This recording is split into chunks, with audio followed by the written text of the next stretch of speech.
Mga kaubayan, ang videos na ito ay tungkol dito sa uri ng halamang gamot na ito po ay napakabisa po sa ubo, dingge, yung kinakain na ng red blood cell, yung white blood cell, yung pabagsak na cancerous po mga kaubayan, hindi nalingid sa ating kaalaman. Nakilalang kilala na ninyo itong mga halamang gamot na ito, napakabisa po sa mga hepa ito. Ito po yung tinatawag na hikaw-hikawan. Ito po hikaw-hikawan. Sa kabukiran, ginagawang hikaw ng mga bata ito. Ginagano no, sa tainga, hikaw-hikawan. Tandaan po natin mga kaubayan, mabisa po ito sa ubo. Sa ubo po. Lalo-lalo na yung mga batang taon, yung hindi po gumagaling-galing sa yung kanilang ubo.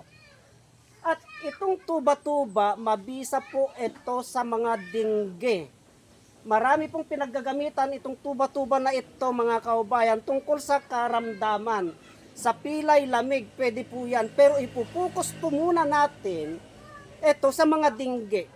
Itong tuba-tuba na ito. Ang proseso po ng paggamit ng tuba-tuba na ito mga kaubayan, ang proseso po ng paggamit ng ito, kung emergency po na nadingge ang isang tao mga kaubayan, ito, kung emergency po na nadingge yung isang tao at malayo po kayo sa ospital, ang ginagawa po namin, ito, kinakatas po namin, pinagsasama po namin, ito, hindi po nakakalason ito, basta nasa tamang proseso po ito mga kaubayan. Katulad po nito mga kaubayan, no? Ito yung hikaw-hikawan, ito, hikaw-hikawan mga kaubayan. Hindi po nakakalason yan. Sa dinggi po yung dinggi for emergency yan, ayan o. At yung tuba-tuba, ayan o. Hindi po nakakalason yan. Kung talagang emergency na po, ang gawin nyo po, katasin nyo po yan, ipainom nyo sa isang tao na nadingge. Na, kasi babagsak na ng cancerous yun, yung hipa, yung hepatitis, yun mga kaubayan, ayun po. Yan. Hindi po nakakalason yan, subukan nyo po. Yung bata po, yung may taon, yung ubo po ng ubo, ito po hikaw-hikawan, mabisa po yan mga kaubayan. Yan.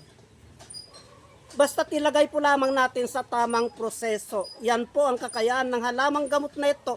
Itong tuba-tuba na yan, marami po tayong benepisyong nakukuha sa tuba-tuba na yan kasi napakabisa po yan sa pilay. Sa pilay po. Sa lamig, itinatapal po yan mga kaubayan yan.